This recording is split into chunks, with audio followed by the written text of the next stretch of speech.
여러분, 준비되셨습니까? 수천억 원대 보잉 737 기장 조야 모로츠키나. 그녀는 조국의 부름에도 불구하고 단 7일의 인천 출장 후 자취를 감췄습니다. 아무도 설득하지 않았고 누구도 그녀에게 총을 쥐어주지 않았습니다. 오직 한 장의 편지, 그리고 새로운 비행 경로를 향한 결단이 있었을 뿐입니다. 명령 없이 임무를 수행하는 나라라니. 과연 한국에서 그녀가 발견한 것은 무엇일까요? 지금 바로 확인해 보시죠. 저는 조야 모로츠키나라고 합니다. 저는 러시아의 주요 항공사에서 보잉 737을 조종합니다. 매일 새벽에 일어나서 활주로에 나서고 짙은 구름이나 얼어붙은 바람을 헤치며 제 비행기를 이끕니다. 비행은 제 삶 그 자체입니다. 규칙은 저를 안전하게 지켜주고 반복되는 일과는 저를 안정되게 해줍니다. 그래서 지난주에 부수석 조종사실로 호출됐을 때는 또다시 같은 지루한 노선 변경 얘기를 들으려나 싶었습니다. 모스크바 상트페테르부르크, 모스크바 노보시비르스크. 매번 똑같은 운항 스케줄 말입니다. 그런데 뜻밖에도 그는 책상 위에 종이 한 장을 놓으며 말씀하셨습니다. 조야, 다음 주에 특별 과제가 하나 있어. 일주일간 인천에 가야 해. 저는 얼어붙은 듯 멈칫했습니다. 대한민국 인천이라니요? 제가 아는 한국이라곤 뉴스와 몇몇 화제 영상에서 본 것뿐이었습니다. 멋진 스마트폰, 인기 있는 아이돌, 학교 수업이 끝나도 계속되는 학원 수업, 번화하고 복잡하며 물가도 비싸다는 인상만 있었죠. 솔직히 제 한정된 휴가 시간을 거기에 쓰고 싶지 않았습니다. 그럼에도 불구하고 저는 침착한 목소리로 대답했습니다. 알겠습니다. 속마음은 차갑게 무시하는 듯했지만 표정 하나 바꾸지 않았습니다. 러시아의 하늘은 광활하고 웅장합니다. 반면 한국은 작고 화려한 장난감 같아 보였습니다. 쉽게 무시해버려도 좋을 곳이라고 생각했죠. 제 편도 조종사인 아냐가 언어에 재능이 있으니 필요한 건 그녀가 충분히 처리해 주리라 믿었습니다. 출발 전날 밤, 저는 모스크바의 얼어붙은 운하 위로 난 작은 발코니에 앉았습니다. 구름이 별을 가리고 있었고 도시의 불빛이 반딧불처럼 반짝였습니다. 저는 다시 한국을 떠올렸습니다. 비행기로 수십 번 상공을 지났지만 단 한 번도 땅을 밟아본 적은 없었습니다. 풍경은 항상 3만 피트 상공에서 바라본 바다와 닮아 있었습니다. 밤이면 깔끔한 선으로 빛나는 도시, 등불처럼 반짝이는 마을. 하지만 그 아래 숨은 삶은 전혀 알 수 없었죠. 알 수 없는 곳이 주는 설렘이 살며시 밀려왔습니다. 전자기 같은 전율이 느껴졌다고나 할까요? 저는 겉옷 지퍼를 올리며 속으로 중얼거렸습니다. 그저 또 하나의 기착지일 뿐이야. 또 하나의 공항일 뿐. 다음 날 오전 6시, 알람 소리가 귀를 찔렀습니다. 저는 유니폼을 입고 머리 따은 머리끈을 단단히 조였습니다. 비행 노선을 다시 확인했습니다. 모스크바 셰레메티에보 공항에서 인천으로.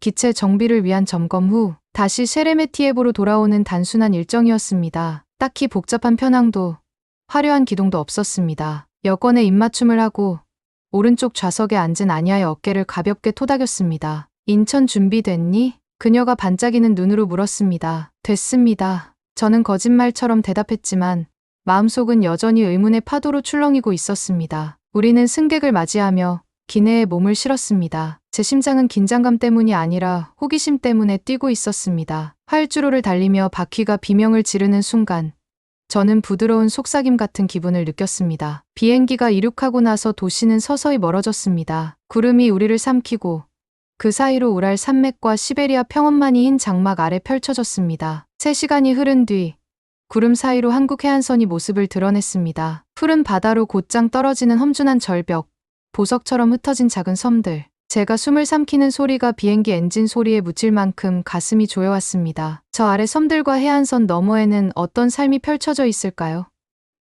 제가 예상했던 딱딱한 사람들일까요? 아니면 뜻밖의 다정함으로 저를 놀라게 할까요? 엔진이 고른 윙윙거림을 유지한 채 우리는 인천을 향해 하강했습니다. 저는 얼굴가에 흘러내린 머리카락 하나를 살짝 쓸어 넘기고 계기판을 바라보았습니다. 제 안전을 지키는 건 언제나 통제, 규율, 그리고 반복되는 루틴이었습니다. 그런데 이 작은 한국행 비행이 제 스케줄만 바꿔줄 것 같진 않았습니다. 어쩌면 제 자신마저 바꿔놓을지도 모른다는 예감이 들었습니다. 제가 인천 활주로에 바퀴를 댄 순간 비행기가 흔들리며 심장이 두근거렸습니다. 천천히 유리와 철골로 깔끔하게 지어진 터미널을 향해 굴러갔습니다. 조종석 창문 너머로 지상 요원들이 잘 짜인 쇼의 무용수처럼 조용한 움직임으로 일사불란하게 움직이는 모습이 보였습니다. 모든 동작이 정확했고 불필요한 발걸음도 소리치는 지시도 없었습니다. 저는 차가운 유리에 손을 댔고 그제야 그 문 너머에 무엇이 있을지 궁금해졌습니다. 주기장의 기체가 멈추자 저는 부조종사 아녀를 따라 사다리를 내려올 수 있었습니다. 이곳 공기는 확실히 달랐습니다. 더 청명했고 이름 모를 달콤한 기운이 섞여 있었습니다. 제 검은 부츠는 반들반들한 바닥을 따라 경쾌하게 딱딱 소리를 냈습니다. 한글과 영어로 쓰인 밝은 표지판이 길을 안내해 주었습니다. 세관, 수화물 찾는 곳, 출구. 저는 목을 넘기며 스스로 다짐했습니다. 진정해야 해요. 이게 바로 제 일이니까요. 정비 경납고 안쪽에는 깔끔한 파란색 제복을 입은 한 분이 기다리고 계셨습니다. 이름표에는 김도윤이라고 적혀 있었습니다. 그분은 허리를 깊이 숙여 인사하시며 따뜻한 눈빛으로 말씀하셨습니다. 모로츠키나 기장님, 인천에 오신 것을 환영합니다. 유창한 영어였지만 부드러우면서도 단호한 어조가 느껴졌습니다. 저를 따라오시면 되겠습니다. 저는 그분을 따라 다른 제트기들이 줄지어 선 곳으로 이동했습니다. 마치 예의 바른 동물이 머리를 위로 치켜든 듯 비행기 코들이 위로 향해 있었습니다. 그분은 우리 비행기의 엔진 옆으로 저를 안내하셨고 정비해야 할 부분을 가리키며 설명해 주셨습니다. 밝은 조명 아래 모든 공구가 반짝였고 종이, 서류, 덤이나 부품 누락 같은 문제는 전혀 없었습니다. 저는 놀라움과 안도감이 뒤섞여 가슴이 탁 트이는 기분이 들었습니다. 이런 수준의 정도는 제 경험에서 매우 드문 일이었습니다. 기술 브리핑이 끝난 뒤 김도윤님은 커피를 권해주셨습니다. 저는 잠시 망설였습니다. 평소 진하고 검은 러시아 커피를 좋아했기 때문입니다. 하지만 궁금증이 이겼습니다. 그분은 맥심이라는 달달한 인스턴트 커피가 담긴 작은 종이컵을 건네주셨습니다. 저는 표면을 후불어 식힌 뒤 한 모금 마셨습니다. 달콤함이 혀끝을 스치며 부드럽게 퍼졌습니다. 제 눈꺼풀이 번쩍 들어 올려졌습니다. 감사합니다. 라고 말했더니 그 말이 제 입술에 부드럽게 감겼습니다. 김도윤님은 웃으시며 말씀하셨습니다. 한국에서는 커피를 나누며 잠시 대화를 나눕니다. 일하기 전 서로 연결된 느낌이 들어서요. 저는 고개를 끄덕이며 그분이 공구 상자를 반듯하게 정리하는 모습을 지켜보았습니다. 그리고 가죽 의자와 한국영어 잡지가 놓인 작은 휴게실로 안내받았습니다. 저는 다리를 잡아당겨 의자에 푹 기대 앉았고 아녀도 함께 와서 항공 잡지를 넘기기 시작했습니다. 현지 규정, 중량 제한, 연료 종류, 비상 절차, 모든 내용이 명확하게 정리되어 있었습니다. 추측할 필요도 숨은 정보도 없었습니다. 해가 점점 기울어 경납고 바닥에 긴 그림자를 드리웠습니다. 그때 간식 카트를 끌고 온 요원분이 있었습니다. 김으로 싼 떡, 작은 샌드위치, 생수병이 올려져 있었습니다. 저는 김떡을 한 입 베어 물었습니다. 바삭바삭한 바깥층이 입 안에서 부서지고 그 아래 달콤한 쌀이 부드럽게 씹혔습니다. 제 감각이 살아나는 듯했습니다. 이건 단순한 음식이 아니었습니다. 문화에서 건네는 인사와 같았고 작은 부분까지도 세심히 배려합니다라는 메시지처럼 느껴졌습니다. 호텔에 도착했을 때는 하늘이 분홍색과 보라색으로 물들고 있었습니다. 도시의 불빛이 하나둘씩 켜지고 마치 떨어지는 별들이 땅에 닿는 듯했습니다. 저는 천천히 가방을 풀어 셔츠를 정성껏 개어 넣었습니다. 그리고 창가에 멈춰 서서 하루를 돌아보았습니다. 경납고의 차분한 효율성, 따뜻한 커피 의식, 예상치 못한 친절이 담긴 간식까지 이 과제를 맡았다는 사실을 알게 된 이후 처음으로 제 안에서 무언가 꿈틀거렸습니다. 호기심, 존경, 그리고 약간의 설렘이었습니다. 한국은 제가 생각했던 곳이 아니었습니다. 단순한 경유지가 아니라 저마다의 리듬과 마음이 있는 새로운 장소였습니다. 내일이면 이 거리로 나가 또 어떤 놀라움을 만나게 될지 기대되었습니다. 저는 서울에서 맞이한 둘째 날 아침, 흥분된 가슴으로 일찍 일어났습니다. 해가 아직 뜨지 않았지만 커튼 사이로 부드러운 빛이 스며들고 있었습니다. 저는 가벼운 재킷에 청바지, 운동화를 신고 편안한 옷으로 갈아입고 작은 배낭을 챙겼습니다. 가방 안에는 휴대폰, 지갑, 회화책, 물 한 병을 넣었습니다. 마치 첫 현장 학습을 앞둔 여학생이 된 기분이었습니다. 호텔을 나서자 아직 완전히 깨어나지 않은 도시의 잔잔한 웅성거림이 저를 맞이했습니다. 가로등이 인도를 따라 긴 그림자를 드리우고 있었습니다. 길가한 어귀에서는 이미 노점상이 찐빵을 찌우고 있었습니다. 빵 반죽은 구름처럼 부드럽고 흰색이었으며 달콤한 냄새가 공기 중에 흘러들어 제 속을 간지렸습니다. 안녕하세요 라고 조심스럽게 인사했더니 주인장님이 친절히 고개를 끄덕여 주셨습니다. 제가 손가락으로 하나를 가리키자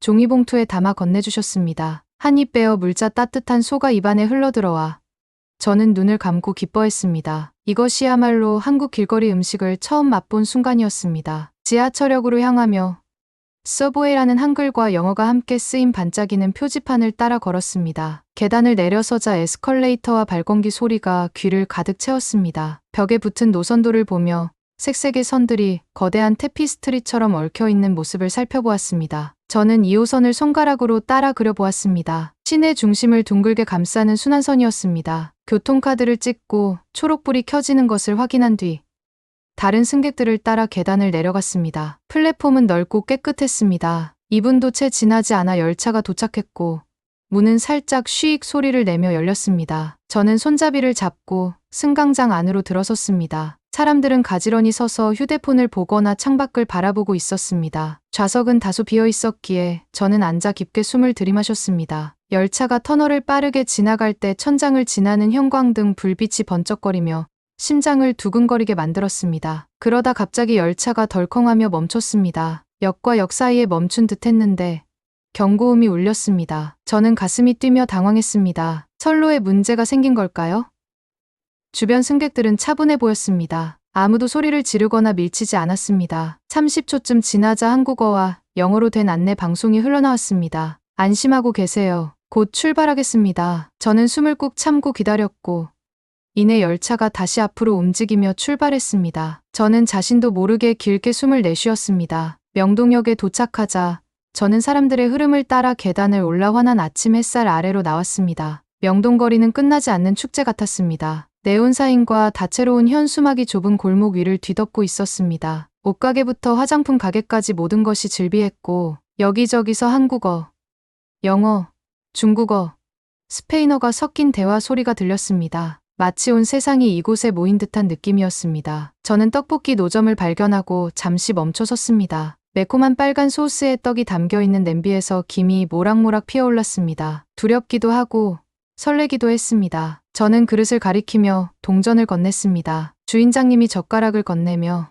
맛있게 드세요 라고 하셨습니다. 저는 고개를 끄덕이며 떡을 집어 입에 넣었습니다. 매콤하고 쫄깃했으며 볼이 달아올랐습니다. 그래도 웃음이 났습니다. 이것이야말로 진정한 모험이었습니다. 조금 더 걷다가 한복 대여점을 보았습니다. 관광객들이 전통 한복을 입어보는 곳이었는데 마네킹들은 분홍, 초록, 파랑 등 화려한 색으로 차려입고 있었습니다. 직원분이 한복을 입어보겠냐고 물으셨습니다. 저는 잠시 망설이다가 네, 부탁드립니다 라고 했습니다. 직원분의 도움을 받아 베이지빈 노란 한복을 입어보았는데 마치 베개를 뒤집어 쓴 듯 포근한 느낌이었습니다. 거울을 보니 낯선 제 모습에 깜짝 놀라 웃음이 터졌습니다. 그 웃음소리에 저 자신도 놀랐습니다. 그 순간 저는 이 도시에 오랜만에 이렇게 가까워진 기분을 느꼈습니다. 오후 햇살이 거리를 따뜻하게 감싸자 저는 골목 끝에 숨어있는 작은 카페를 발견했습니다. 안으로 들어서자 바리스타가 정성스럽게 핸드드립을 준비하고 있었습니다. 나무 테이블에 앉아 물방울이 커피 가루 위로 떨어지는 소리를 들었습니다. 마치 창문에 내리는 빗소리 같았습니다. 바리스타가 한 잔을 제 앞으로 놓으며 이거 드세요 라고 미소 지었습니다. 저는 잔을 들어 깊게 향을 들이마셨고 부드럽고 은은한 쓴맛이 입 안에 퍼졌습니다. 완벽한 균형이었습니다. 그때 휴대폰이 진동했습니다. 아니었습니다. 인천공항으로 돌아갈 경로를 확인하는 메시지였습니다. 저는 카페 창밖으로 분주한 거리를 바라보았습니다. 가슴 한편이 저려왔습니다. 이 하루가 끝나길 원치 않았습니다. 한국은 다시 한번 저를 놀라게 했습니다. 친절함, 활력, 차분한 통제력까지. 저는 곧바로 답장을 보냈습니다. 잘 도착했어요. 정말 놀라운 곳이에요. 커피를 마친 저는 자리에서 일어났습니다. 이 도시는 저를 더 많은 거리와 맛, 발견으로 이끌고 있었습니다. 그리고 저는 짜릿한 마음으로 그 모든 순간을 즐길 준비가 되어 있었습니다. 저녁이 되자 김도윤님께서 저와 승무원을 공항 근처의 한식 바비큐 식당으로 초대해 주셨습니다. 식당에 들어서자마자 따뜻한 포옹처럼 은은하게 퍼지는 훈연향이 저를 맞이했습니다. 낮은 나무 탁자가 바닥에 줄지어 있었고 각 테이블 가운데에는 원형 그릴이 놓여 있었습니다. 스테인리스 배기 후드가 일렬로 매달려 있어 고기 굽는 연기를 말끔히 빨아들일 준비를 하고 있었습니다. 저희는 폭신한 방석 위에 앉았습니다. 깔끔한 제복을 입은 젊은 서버분이 작고 예쁜 접시들을 하나씩 내주셨습니다. 한 입 베어물 때 바삭거리는 연두색 김치, 아삭한 식감을 주는 무절임, 그리고 시원한 된장찌개 한 그릇이 놓였습니다. 테이블 한가운데에는 얇게 썬 소고기와 돼지고기가 꽃잎처럼 빨강과 분홍빛을 띠며 가지런히 담겨 있었죠. 제 손바닥이 땀으로 촉촉해졌습니다. 서버분이 그릴 아래에 숯불을 붙이는 모습을 지켜보았습니다. 반짝이는 주황빛 불꽃이 잠깐 춤을 추다 이내 은은한 불씨로 가라앉았습니다. 그분은 금속망 위에 얇게 기름을 바르고 긴 금속 집게를 건네주며 이제 기장님 차례입니다. 라고 웃으며 말씀하셨습니다. 제 심장은 갈비뼈를 두드리듯 쿵쾅거렸습니다. 이건 단순한 요리가 아니라 마치 시험 같았습니다. 저는 용기를 내어 집게를 꽉 잡고 첫 소고기 조각을 집어 그릴 위에 올렸습니다. 고기는 즉시 지글거리며 가장자리가 말렸고 수증기가 작은 흰 구름처럼 피어올랐습니다. 조용하던 식당 안에서 그 소리는 유난히 크게 들렸습니다. 승무원들을 바라보니 기대하는 미소를 띠고 저를 지켜보고 있었습니다. 저는 숨을 깊이 들이마시고 힘주어 고기를 뒤집었습니다. 불판에 닿았던 면이 딱 알맞게 그을려 있어 표면에 거뭇한 선들이 교차하고 있었습니다. 제 가슴이 자부심으로 부풀었습니다. 그러자 다음 도전, 돼지고기가 등장했습니다. 두껍고 단단해서 다루기 어려웠습니다. 저는 평평하게 누르려 했지만 집게에서 미끄러져 불판 망 사이로 플링 소리를 내며 떨어지고 말았습니다. 제 심장이 얼어붙는 듯했습니다. 승무원들이 숨을 죽였고 저는 당황한 나머지 집게를 마구 휘둘렀습니다. 고기는 다시 그릴 위로 튕겨 올라왔지만 한쪽 끝이 가장자리 너머로 삐져나와 기름이 숯불로 떨어졌습니다. 작은 불길이 올라와 공기 중을 할 듯 번졌습니다. 연기가 얼굴 주위를 감싸며 급격히 시야를 가렸습니다. 매캐한 냄새가 코를 찌르고 저는 기침하며 눈가를 비볐습니다. 제 뺨이 그릴보다 더 뜨겁게 달아올랐습니다. 정말 내가 그릴도 못 다루는 조종사로 찍히는 건가 라고 생각하며 자책했지만 그때 김도윤님께서 어깨를 토닥여주시며 말씀하셨습니다. 다시 해보세요. 기장님, 할 수 있습니다. 저는 천천히 숨을 들이마셨습니다. 연기가 사라지자 집게를 다시 내려 부드럽게 돼지고기를 그릴 위로 눌렀습니다. 이번에는 조심스럽게 한 번만 뒤집었습니다. 승무원들이 조용히 환호했습니다. 제 심장은 이제 두려움이 아니라 설렘으로 고동쳤습니다. 저는 이 팀의 일원이 되었다는 사실이 뿌듯했습니다. 고기가 다 익자 서버분이 상추 한 장을 건네주셨습니다. 이렇게 싸 드세요. 라고 하셨습니다. 저는 상추 위에 소고기 한 조각, 김치 약간, 그리고 된장 한 점을 올렸습니다. 차가운 초록빛 잎이 뜨거운 고기와 부드럽게 어울렸습니다. 상추를 작게 접어 입에 넣었더니 맛이 터져 나왔습니다. 소고기는 훈연향이 가득하고 부드러웠으며 김치는 매콤하고 톡 쏘는 맛이었습니다. 된장은 부드럽고 풍부했습니다. 눈가에 눈물이 맺혔지만 저는 환히 웃었습니다. 제 주위에서 승무원들이 박수를 치며 웃음꽃을 피웠습니다. 이 순간 한국은 제 비행 지도가 아닌 제 마음속에 자리 잡은 곳이 되었습니다. 저는 아녀를 바라보았습니다. 그녀는 엄지손가락을 치켜 세워 주었습니다. 그리고 저는 부드러운 미소를 띤 김도윤님을 바라보았습니다. 입국했을 때의 무심한 어깨 으쓱임은 사라지고 그 자리에 존경과 유대감, 그리고 다음 이야기를 향한 뜨거운 호기심이 자리를 잡았습니다. 그릴 아래 불씨가 저를 따뜻하게 데워주었지만 제 가슴속의 열기는 그보다 훨씬 강렬했습니다. 저는 서울이 준비한 모든 순간을 맞이할 준비가 되어 있었습니다. 저는 다음 날 아침 공항 구역을 벗어나 보기로 했습니다. 운동화를 신고 배낭을 메고 시원한 공기 속으로 걸어 나왔습니다. 하늘은 연한 파란빛이었고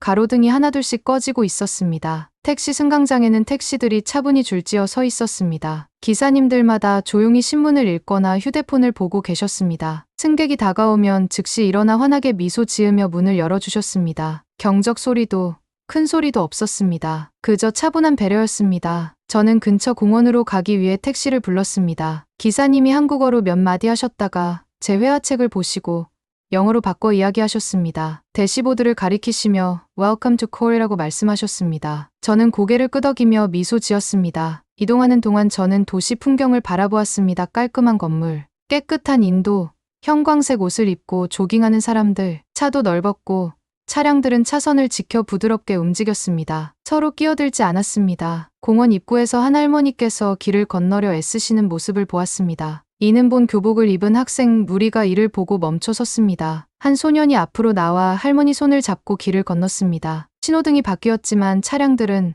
할머니와 아이들이 안전하게 인도로 올라올 때까지 차분히 기다렸습니다. 저는 가슴 한편이 따뜻해지는 느낌이 들었습니다. 선한 행동이 눈앞에서 실천되고 있었습니다. 공원 안으로 들어서자 굽이진 산책로가 작은 연못을 돌아나가고 있었습니다. 오리들이 물 위를 떠다니며 부드럽게 꽥꽥거렸습니다. 저는 벤치에 앉아 노트에 이 순간을 적기 시작했습니다. 아빠로 보이는 한 남성이 유모차를 끌며 지나갔습니다. 유모차 안아이는 오리를 가리키며 눈을 크게 떴습니다. 아빠는 무릎을 꿇고 미소 지으며 무언가 속삭였습니다. 아이는 깔깔 웃고 손을 흔들었습니다. 그러고는 아빠가 주머니에서 작은 빵 부스러기 봉지를 꺼내 오리를 먹이셨습니다. 오리들은 부리로 부스럭거리며 달려왔고 아이는 박수를 쳤습니다. 저는 노트에 작은 순간 하나하나가 소중합니다. 라고 적었습니다. 오후에는 근처 카페를 찾아다녔습니다. 안으로 들어가자 바리스타가 허리를 숙이며 부드럽게 안녕하세요라고 인사해 주셨습니다. 저는 라떼를 주문하고 창가 자리에 앉았습니다. 창밖으로 전동 스쿠터를 탄 배달 직원이 상자 묶음을 싣고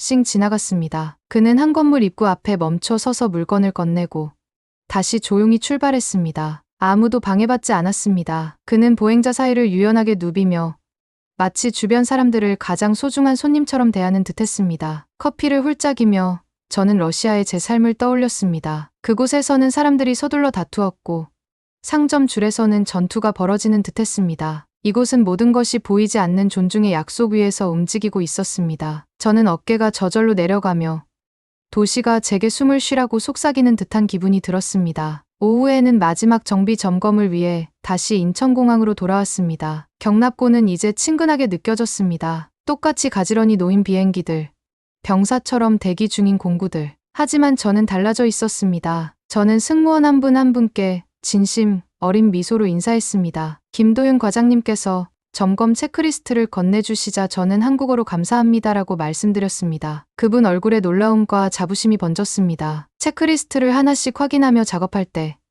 모든 것이 매끄럽게 진행되는 것을 느꼈습니다. 모든 공구가 제자리에 있었고 부품들은 저항 없이 딱 맞게 결합되었습니다. 마치 이 도시의 차분한 질서가 기계 속으로 그리고 제 안으로 스며든 듯했습니다. 그날 저녁 저는 석양빛 오렌지색 하늘 아래 호텔로 돌아왔습니다. 횡단보도 앞에 서서 신호를 기다렸습니다. 저 뒤에서는 각자의 소중한 순간을 배려하는 도시의 고요한 웅성거림이 들렸습니다. 신호가 바뀌자 저는 자신 있게 발을 내디뎠습니다. 한국은 새로운 비행 경로만 가르쳐 준 것이 아니었습니다. 친절이 담긴 모든 행동과 존중의 모든 멈춤을 배우게 해주었습니다. 저는 서울에서 맞이한 마지막 아침, 창문 사이로 불어오는 시원한 바람에 잠에서 깼습니다. 가방을 천천히 챙기며 셔츠 하나하나를 정성껏 접고 앞주머니에 회화책을 넣었습니다. 오늘은 비행기 최종 정비 점검을 마치고 모스크바로 돌아갈지 아니면 상상도 못한 새로운 길을 택할지 결정해야 했습니다. 경납고로 들어가니 김도윤님께서 보잉 737 옆에서 기다리고 계셨습니다. 그분은 살짝 허리를 숙이며 인사하시고 흰 봉투 하나를 건네주셨습니다. 모로츠키나 기장님,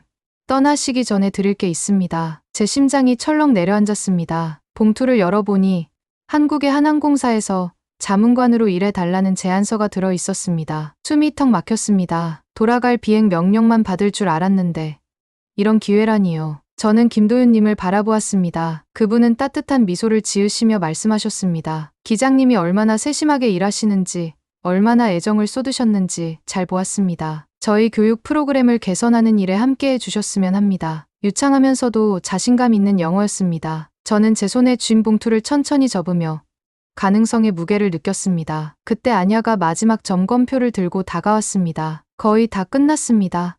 라고 조용히 말했습니다. 저는 고개를 끄덕이며 작업에 집중했습니다. 함께 착륙장치 점검, 타이어 공기압 확인, 엔진 진단을 마쳤습니다. 한 번씩 삐그덕 소리 없이 모든 것이 매끄럽게 진행될 때마다 그 글리치음조차 익숙하게 느껴졌습니다. 그런데도 제 마음은 계속 편지로 돌아갔습니다. 정오가 되자 모든 점검이 완료되었습니다. 비행기는 경납고 조명 아래 반짝이며 날아갈 준비를 마쳤습니다. 저는 깊이 숨을 들이쉬고 밖으로 걸어 나왔습니다. 햇살은 환했고 하늘은 맑은 파란빛이었습니다. 공항 관제탑이 등대처럼 수평선 위에 우뚝 서 있었습니다. 활주로 근처 벤치에 앉아 저는 떨리는 손으로 봉투를 꼭 쥐었습니다. 모스크바의 넓은 대로, 긴 겨울, 그리고 저를 기다릴 가족이 떠올랐습니다. 그리고 서울, 빠른 열차, 어디서나 느낀 부드러운 친절, 모든 작은 행동에서 피어나는 자부심.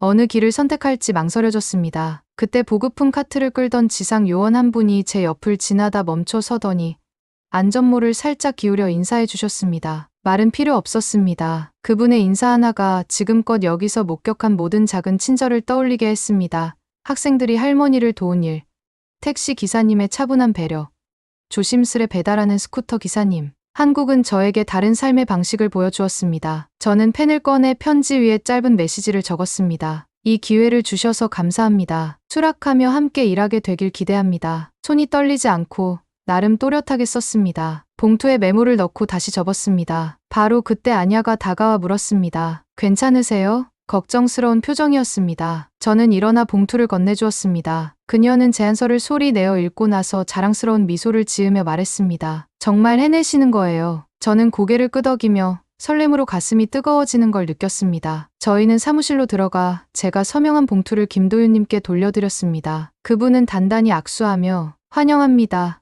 기장님. 이라고 말씀하셨습니다. 저는 더 이상 단순히 일상 비행만 하는 조종사가 아님을 깨달으며 심장이 두근거렸습니다. 이제 저는 두 하늘을 잇는 다리가 될 것입니다. 이후 저는 시내로 돌아가는 셔틀에 올랐습니다. 창밖으로 보이는 서울 거리는 조화롭게 움직이는 사람들로 분주했습니다. 해질녘이 다가오며 네온사인이 하나둘 켜지고 있었습니다. 저는 이곳에서 경험한 수많은 순간을 떠올렸습니다. 작은 구름처럼 피어오르던 아침 찐빵, 바비큐 고기의 지글거림, 질서정연한 지하철, 낯선 이의 부드러운 목례까지. 셔틀이 호텔 앞에 도착하자 저는 문 앞에서 잠시 멈춰섰습니다. 곧 다시 돌아올 것을 알면서도 마지막으로 도시를 바라보았습니다. 제 가방은 의심을 비우고 새로운 목적의식으로 가득 차 가벼워진 듯했습니다. 그날 밤 저는 호텔 발코니에 앉아 땅에 떨어진 별처럼 반짝이는 도시 불빛을 바라보았습니다. 눈을 감고 시원한 공기를 들이마시며 자유와 가능성을 되새겼습니다. 그리고 속삭였습니다. 이제 시작일 뿐이야. 내일 저는 새로운 사무실로 날아가 배운 것을 나누고 더 많이 배우러 갈 것입니다. 가르치고 조언하며 저를 환대해준 사람들과 함께 성장할 것입니다. 서울은 제게 단순한 제안서 이상의 선물을 주었습니다. 호기심과 존중, 그리고 공유하는 인간미 위에 솟아오르는 새로운 비행 경로를 선물했습니다. 그리고 저는 다시는 뒤돌아보지 않을 것을 알았습니다. 여러분, 오늘 들려드린 조야 기장님의 서울 체험담은 어떠셨나요? 비행 고도에서는 볼 수 없던 한국의 섬세한 배려와 질서, 그리고 따뜻한 환대가 인상 깊었다고 생각합니다. 러시아의 광활한 하늘과 비교하면 면적은 작아도 한국 사회의 효율성과 친절함은 결코 뒤떨어지지 않습니다. 많은 분이 저런 나라에서 살아보면 어떨까 하고 궁금해하실 텐데요. 여러분의 생각을 댓글로 남겨주세요. 한국의 일상 속 친절함과 정교한 시스템, 그리고 서로를 존중하는 문화가 더욱 널리 알려지길 바랍니다. 그리고 다음 이야기를 놓치지 않으시려면 구독과 좋아요 부탁드립니다. 주변 친구나 가족과 이 영상을 공유해 주시면 저희 채널이 더 많은 분들께 따뜻한 한국의 매력을 소개하는 데 큰 힘이 됩니다. 시청해 주셔서 진심으로 감사드립니다. 다음에도 흥미로운 이야기로 찾아뵙겠습니다.